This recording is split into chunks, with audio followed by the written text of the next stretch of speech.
Em 1977, os estados do Maranhão e Pará, localizados na Amazônia brasileira, a área de um pequeno povoado de pescadores chamado Colares, transformaria o Brasil no dono de uma das histórias de OVNIs mais impressionantes do mundo. A importante quantidade de testemunhas, as evidências físicas, as imagens gravadas, a enorme participação militar na região, a documentação de estranhos sintomas na população e o segredo militar guardado durante mais de 20 anos tornaram a Operação Prato em um enigma que, segundo os ufólogos e o militar responsável pela investigação, demonstrou definitivamente a presença de seres de outros planetas na Terra. Houve um fato que não se repetiu em lugar algum do mundo, que era uma manifestação de discos voadores, de naves extraterrestres de vários tamanhos. As pessoas viam esse fenômeno, as luzes vinham à noite, raramente de dia, e elas passaram de uma hora para outra a serem mais ativas. Elas começaram a vir mais intensamente e começaram os ataques. No início eram 2, 3 pessoas por semana, depois já eram 15, 20, daí já eram dezenas. Começou a haver, na verdade, pânico. As pessoas passaram a relatar, por exemplo, que esses objetos, ao se aproximarem das pessoas, principalmente à noite, projetavam uma espécie de um feixe de luz que atingia de maneira preferencial as mulheres sobre o seio esquerdo. E as mulheres muitas vezes desfaleciam e ficava uma marca cheia de pequenos furos. O fenômeno chupa-chupa recebeu esse nome porque as luzes pareciam atacar e sugar o sangue das vítimas. A população da ilha Colares foi a que sofreu mais ataques de chupa-chupa. Uma grande quantidade de testemunhas se tornou vítima. Eu fiquei, olha, lá na cama deitada. Não tinha vontade, sabe? Aí, quando foi umas 10 horas, eu pude me levantar, mas que eu vinha fraca de dentro do quarto, né? Aquilo estava tudo vermelho aqui. Fiquei quase 2 meses e aquilo ficou tudo roxo no meu braço aqui. Quando sentou, ficou essas 2 marcas aqui, olha. Até agora tem essas 2 marcas no meu braço. Quando eu senti aquele negócio, assim, parece quando a gente esbarra numa eletricidade, que dá aquele choque, me deram 3 sugadas desse lado aqui. Assim, sabe? Umas 13 com força mesmo. Aí eu fiz movimento lá para querer gritar, sabe? Para querer gritar para me acudir. Ela viu eu tá fazendo aquele movimento lá. Aí depois eu não me lembro mais. Os testemunhos como os de Carmen e Newton se multiplicavam. Surpreendentemente, todos os testemunhos coincidiam em dar no mesmo relato. Mesmo as pessoas que estavam em povoados muito distantes. Todos eles diziam que foram atacados por uma luz e sua descrição era muito precisa.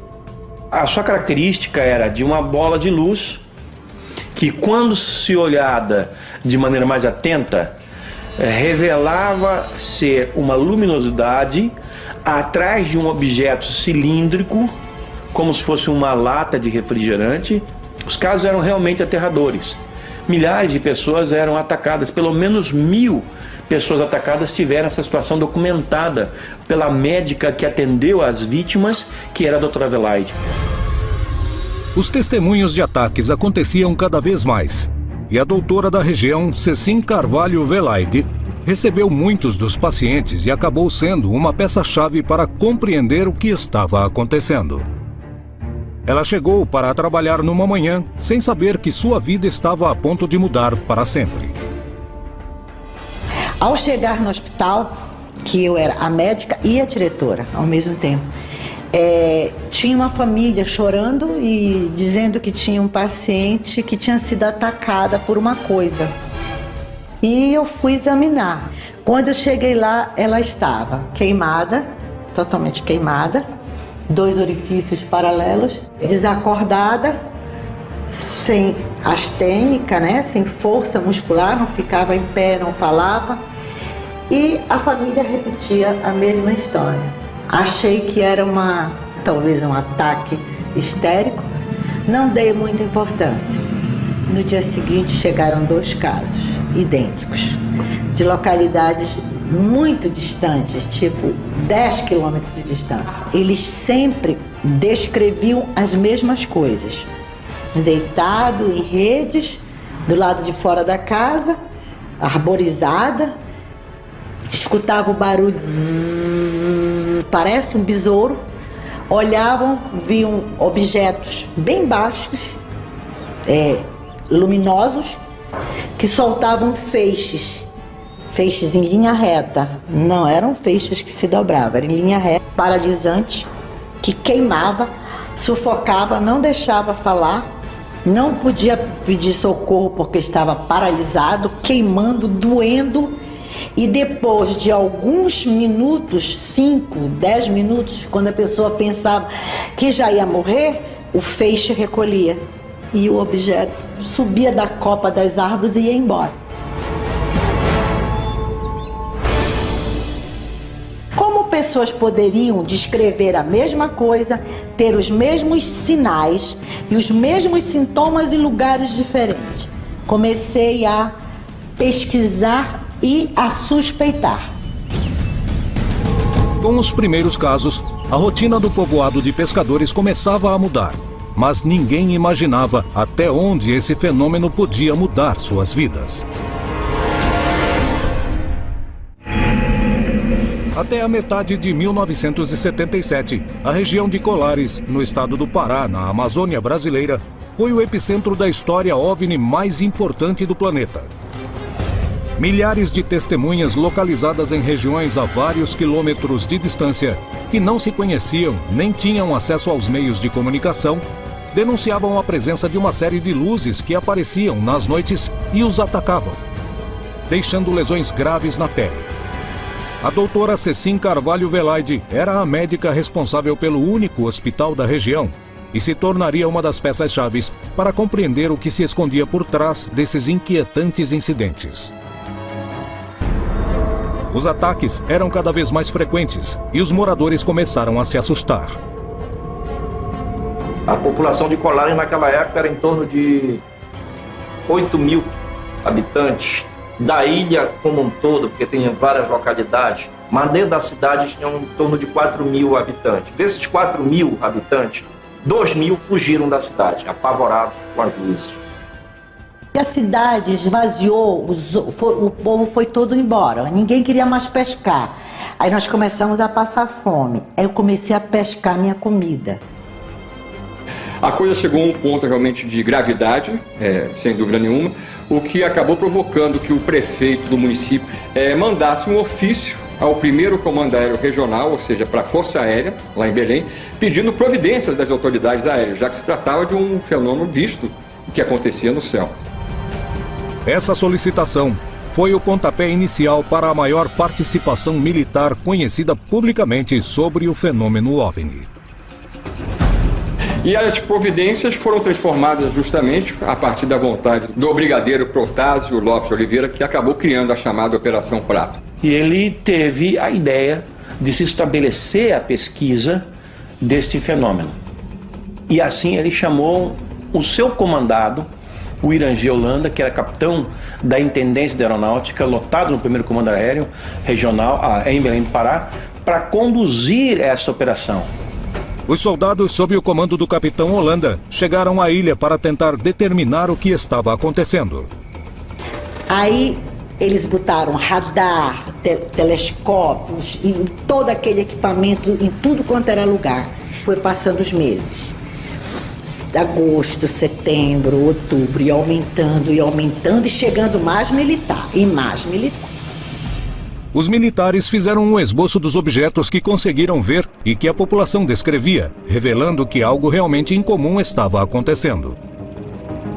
Em uma entrevista dada 20 anos depois que a Operação Prato terminou, Holanda fez revelações assustadoras sobre as luzes que tinha visto.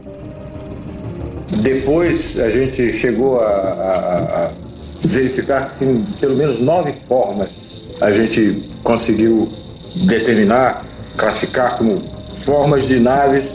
Alguns eram sondas, alguma fotografia parecia uma nave maior e dela saindo naves menores, depois essas naves menores voltando para essa nave maior.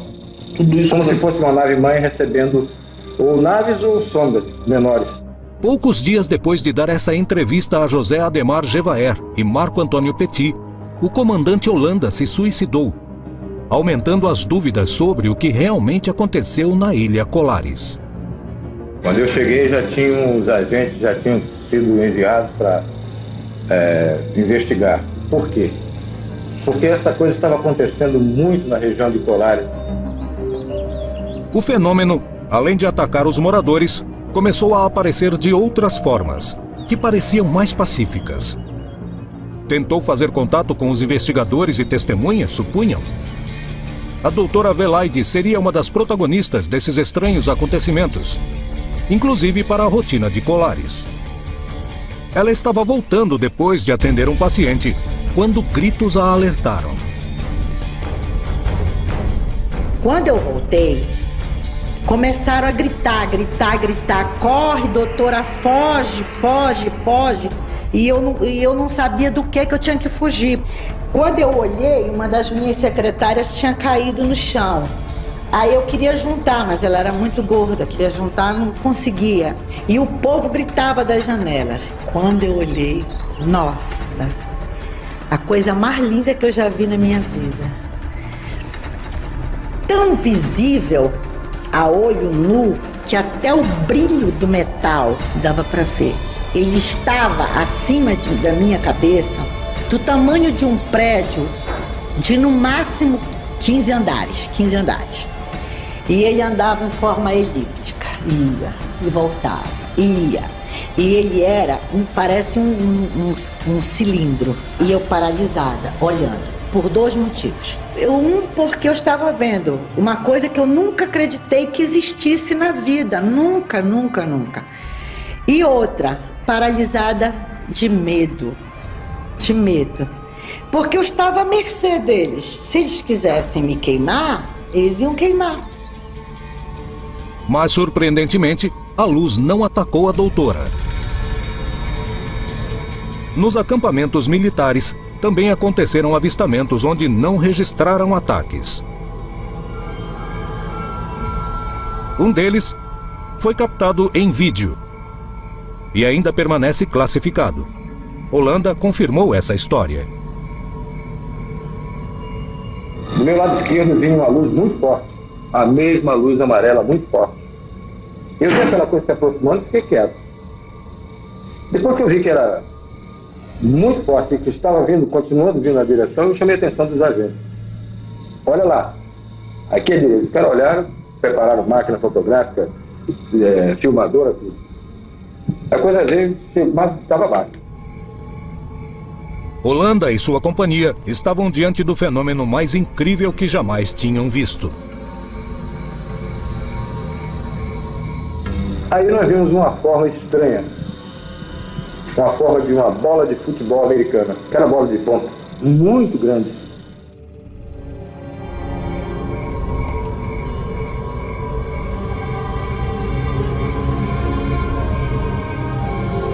A apenas 70 metros de distância, um objeto de 100 metros de altura, de cor azulada, pousou sobre as águas. Mas algo ainda mais surpreendente iria acontecer. De repente essa luz azul apagou. Pum. Rápido. E apareceu o que estava atrás dessa luz, o que estava emitindo essa luz. Aquela nave descomunal na frente deles. E eles olharam aqueles estupefactos, na descrição que me foi dada pela Holanda. Era essa bola de futebol americana que estava em pé na nossa frente. Uma bola de futebol de 100 metros de altura, parada na nossa frente. Ficou mais algum tempo, ninguém sabia o que ia daí para frente, o que ia acontecer. Holanda viajou a Belém para contar ao seu superior, Potássio de Oliveira, o que tinha acontecido. E recebeu uma resposta que até o dia de hoje causa polêmica entre os estudiosos do incidente e os testemunhos. Ele vai até o Belém e relata, muito animado, muito excitado: Comandante, tivemos finalmente o grande contato com as inteligências por trás do fenômeno. Tivemos um avistamento de receber dele a ordem de encerrar a Operação Prato. Eles foram retirados por uma ordem que eles receberam súbita, porque eles estavam todos acampados na praia e no campo de futebol. Dormiram e de manhã, 5 horas da manhã, acordei e estavam indo todos embora. No momento de maior avanço, terminava a operação militar. O que realmente aconteceu com a Operação Prato? Estaria encerrada a Operação Prato com essa decisão? Isso nunca me pareceu ter lógica. Desde a época em que eu comecei a pesquisar esse fenômeno, como é possível? O próprio Orange Holanda também não entendia. Se um dos objetivos da Operação Prato era travar contato com as inteligências por trás do fenômeno, como é possível que quando isso tenha ocorrido, a Operação Prato seja desativada? O que realmente aconteceu? Por que deixaram de investigar pelo menos oficialmente? Anos depois, os ufólogos conseguiram que uma parte da investigação fosse revelada pelo governo do Brasil. Dessa maneira, pelo menos uma parte do relato de Holanda seria comprovado por documentos oficiais, mas as filmagens jamais vieram à tona. A Operação Prato é a prova mais contundente da interação com seres de outros planetas ou foi um cenário para esconder provas de armas militares? Era uma cidadezinha esquecida e afastada. Quem sabe, quem se preocuparia, se lembraria de Colares? Alguém usando determinados dispositivos tecnológicos e equipamentos decidiu transformar essas pessoas simples e humildes em verdadeiras cobaias, em verdadeiros porquinhos da Índia.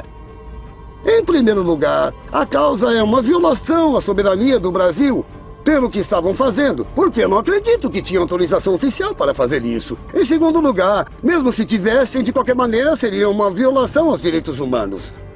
A hipótese de que todos esses eventos ocorreram na região seja consequência de uma experiência militar, eu acho pouco provável, porque os próprios militares foram convocados para investigar o fenômeno. E não só a aeronáutica foi chamada, como agentes do serviço de inteligência da época, que assim como os militares, o SNI, o Serviço Nacional de Informações, produziu documentos relatando o que ocorria na região. Na interpretação de Holanda, o que aconteceu foi um temor por parte das nossas Forças Armadas de que isso fugisse ao controle. Esse é um ponto. O segundo ponto é, a Operação Prato estava sendo monitorada pelos serviços de inteligência e pela Força Americana durante todo o tempo, que sabiam e recebiam os relatos das autoridades brasileiras a respeito desse assunto. Não nos esqueçamos que estávamos na época da ditadura e os americanos entravam e saíam daqui a hora que eles queriam. Então eles também, confirmada por algumas fontes militares, fizeram pressão para que a Operação Prato fosse encerrada. Para quê? Para que um novo grupo de pessoas assumisse essa operação num outro nível, bem mais secreta, bem mais metódica, com menor número de homens e reportando ao Serviço de Inteligência dos Estados Unidos. A chamada Operação Prato e os Chupa-Chupa são um dos casos mais importantes da história da região e do planeta que envolveram a presença de OVNIs. As provas de que algo aconteceu ali não podem ser negadas. Porém, ainda continua a polêmica sobre o que houve por trás dessa série de incidentes. Ademar Gevaer, jornalista e editor da revista UFO, decidiu voltar à ilha de Colares para ver a atual situação da região. O que descobriria ao chegar?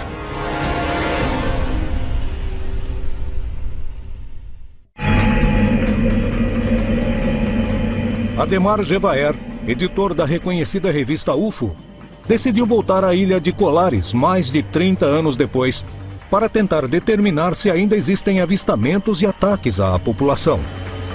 O que descobriu em seu encontro com o investigador da região?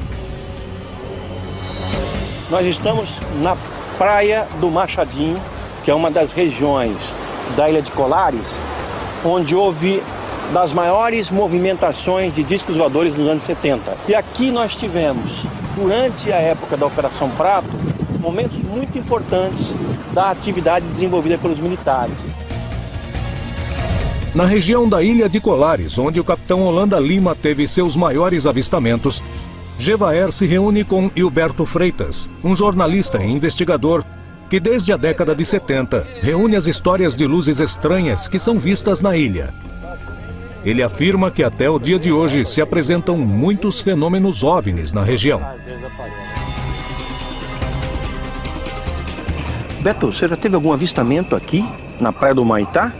Eu verdadeiramente não tive um avistamento, mas outras pessoas tiveram. inclusive com nave-mãe e outras naves entrando e saindo da nave-mãe. Negócio espetacular. Estão cansados de ver, sair de dentro d'água. E lá os pescadores, muitos pescadores já me falaram a mesma coisa. Eu acho que Colares é um dos maiores laboratórios do mundo, laboratório natural, para esse tipo de estudo e de outros tipos também. De outras coisas que continuam ainda na lista dos mistérios, né? Em Colares não aconteceram novos ataques a seres humanos. Porém, os avistamentos continuam acontecendo até o dia de hoje. A população ainda convive com o estigma desse fenômeno ocorrido há mais de 30 anos. Ainda guardam centenas de perguntas que ninguém soube responder. Chegou a hora da nossa reportagem especial. Há 30 anos, objetos voadores não identificados foram perseguidos por aviões caça da Força Aérea Brasileira nas áreas de São Paulo e do Rio de Janeiro. Você vai conhecer agora gravações inéditas desse episódio, que ficou conhecido como a Noite Oficial dos OVNIs. Foi assim que o Fantástico deu a notícia.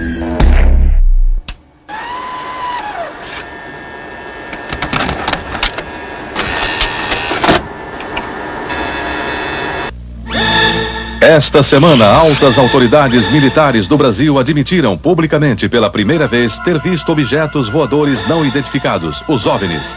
O próprio ministro da Aeronáutica, Brigadeiro Moreira Lima, deu a entrevista para informar que pilotos das bases de Santa Cruz, no Rio de Janeiro, e de Anápolis, em Goiás, chegaram até a perseguir e a ser perseguidos pelos objetos voadores não identificados na região de São José dos Campos, sobre o Vale do Paraíba, e trechos do estado do Rio de Janeiro.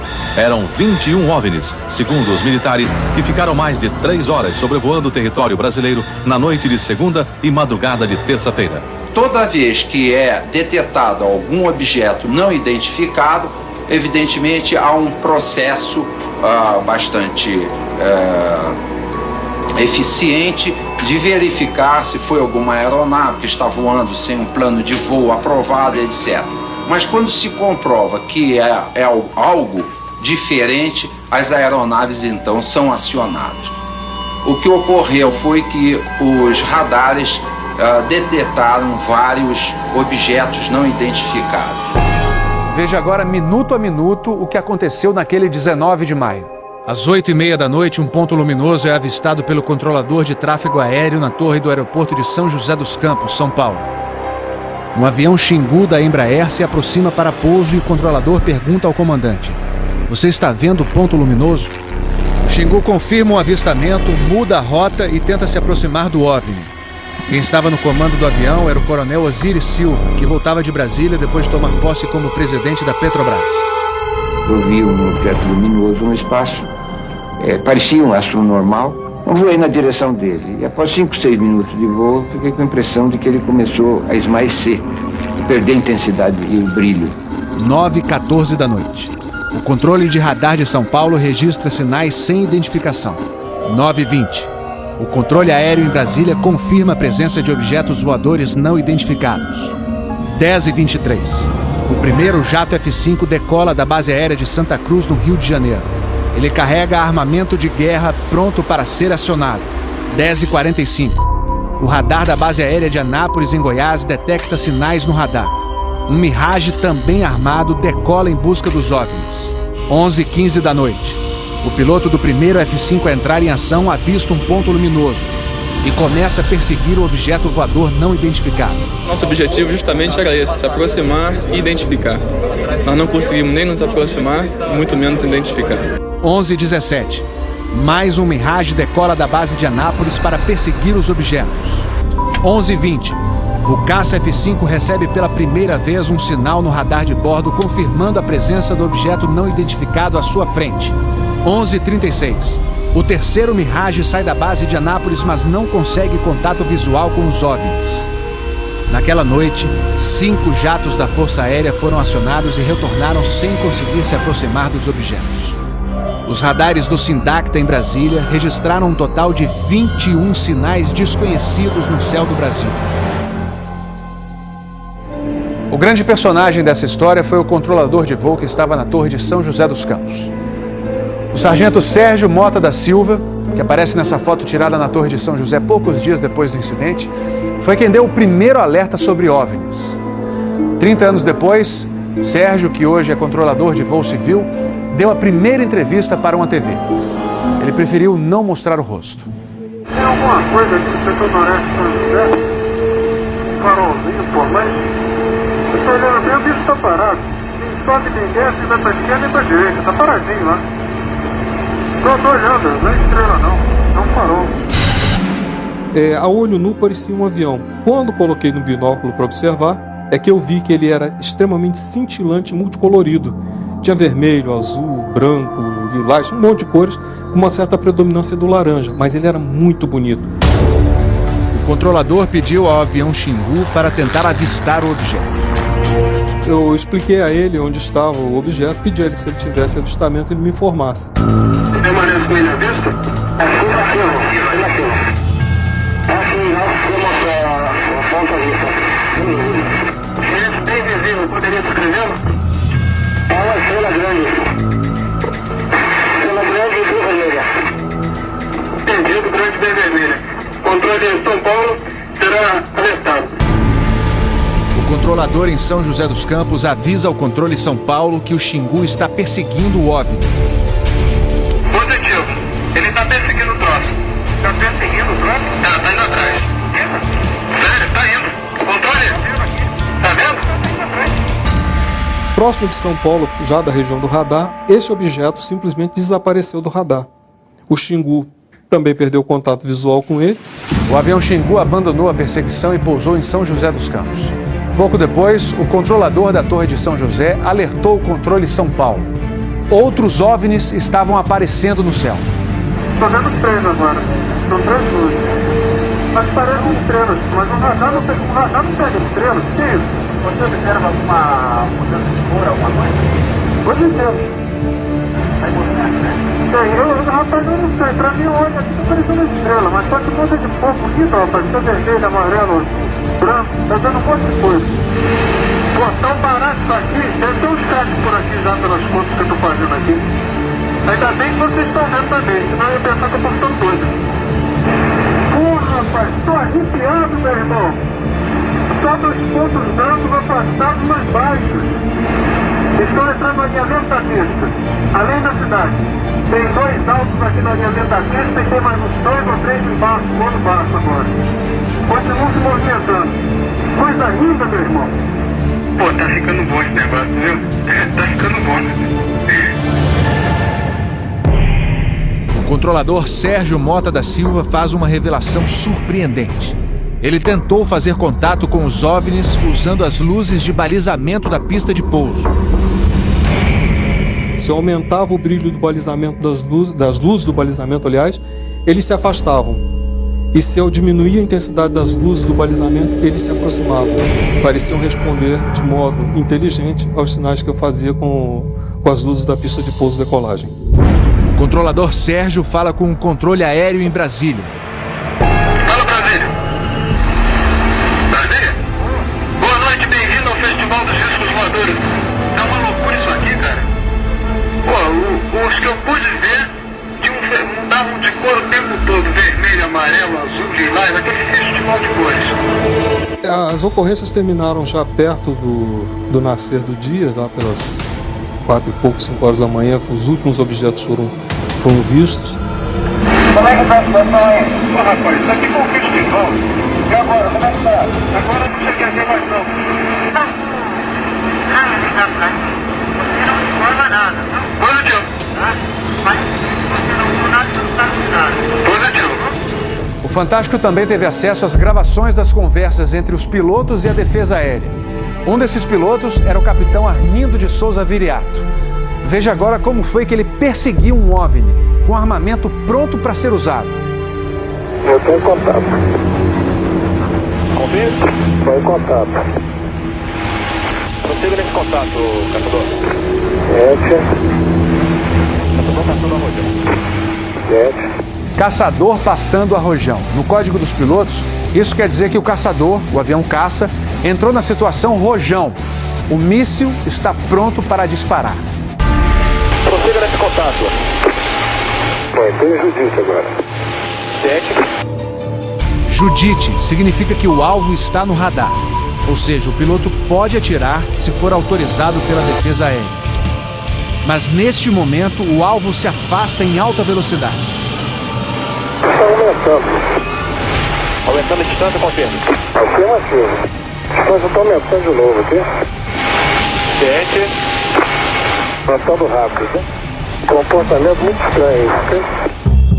O capitão Viriato falou sobre a incrível velocidade dos OVNIs numa entrevista ao Fantástico. Essa aceleração, o radar de Brasília chegou a pegar na época de defesa aérea, deu aproximadamente Mach 15.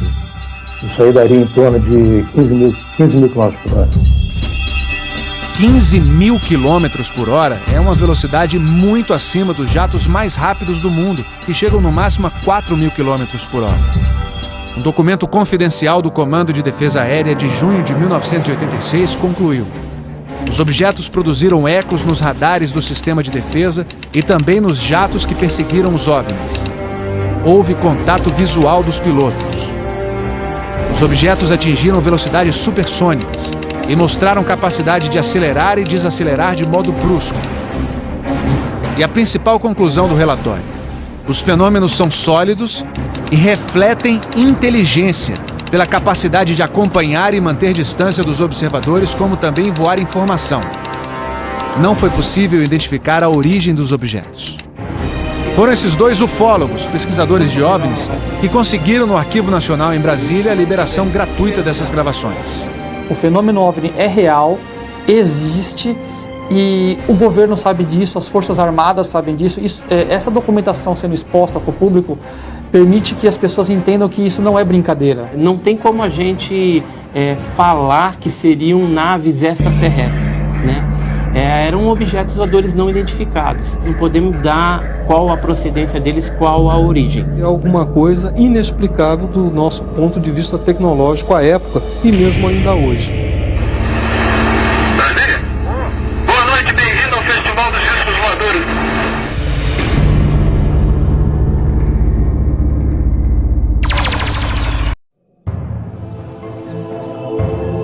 Às 4 horas da tarde ficou noite.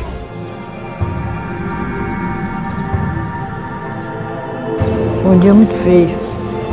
E muita chuva, mas que temporal. Ninguém estava entendendo nada. A gente aqui, por exemplo, estava no centro, não sabia o que estava acontecendo. Que era bombeiro, carro de polícia, corre. Vamos descobrir que tinha um ET. Hoje, quando a gente vai a qualquer lugar, as pessoas perguntam se é a terra do ET.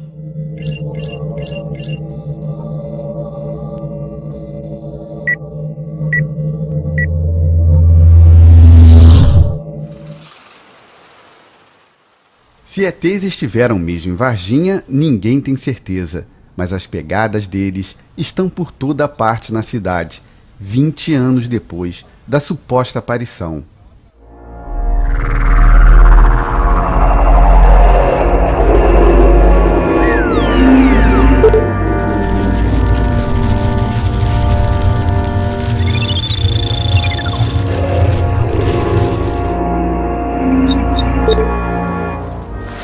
As irmãs Liliane e Valquíria Silva e a amiga Kátia Xavier voltam para casa no bairro Jardim Andere.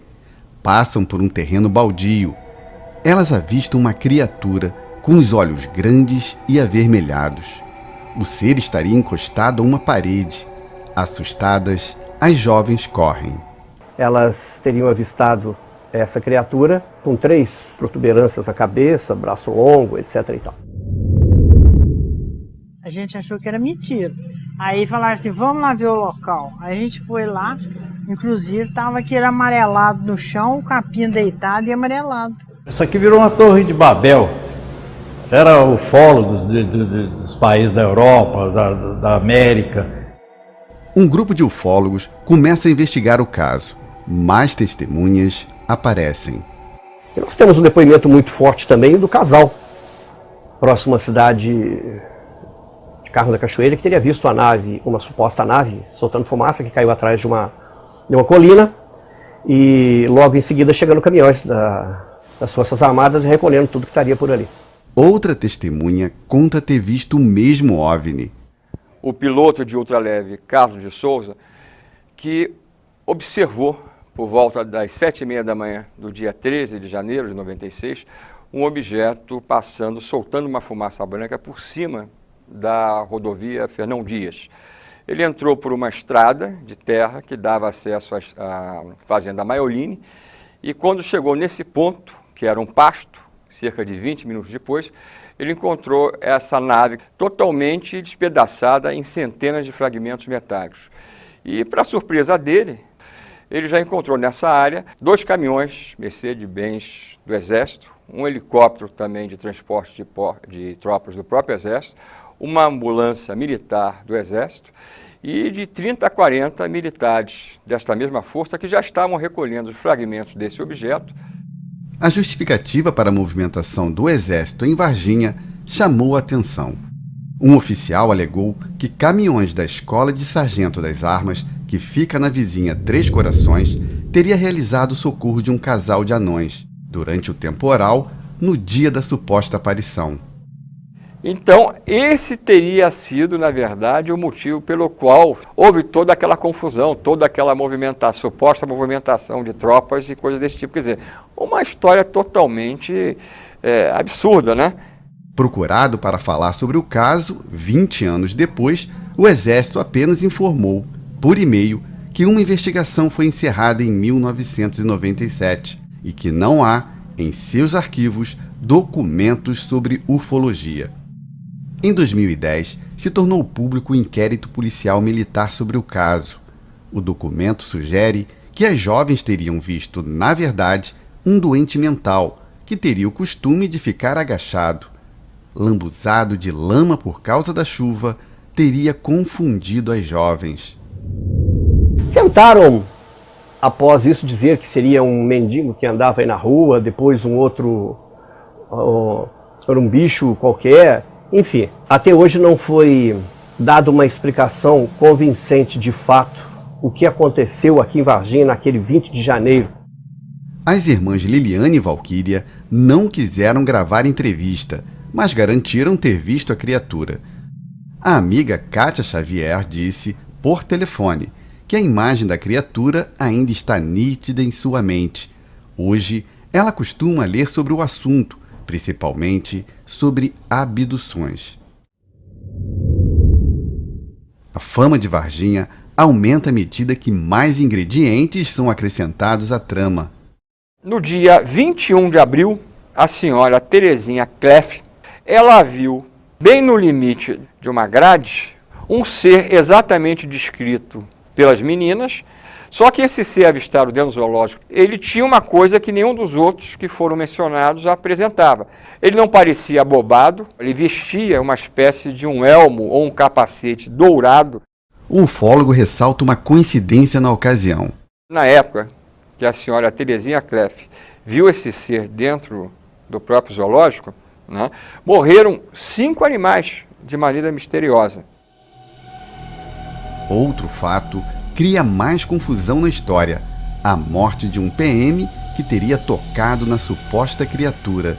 Um dos aspectos mais importantes, sem dúvida nenhuma, do caso Varginha está relacionado à morte misteriosa do policial da inteligência da Polícia Militar Mineira, Marco Erixerez.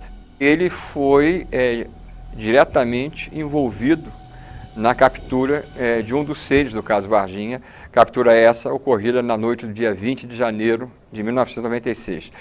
Ele realmente teve um contato de pele direto com a criatura, quando na verdade até se atracou com ela antes de jogá-la ao carro ou à viatura da Polícia Militar, antes de levá-la para o Hospital Regional do Sul de Minas Gerais, no centro da cidade.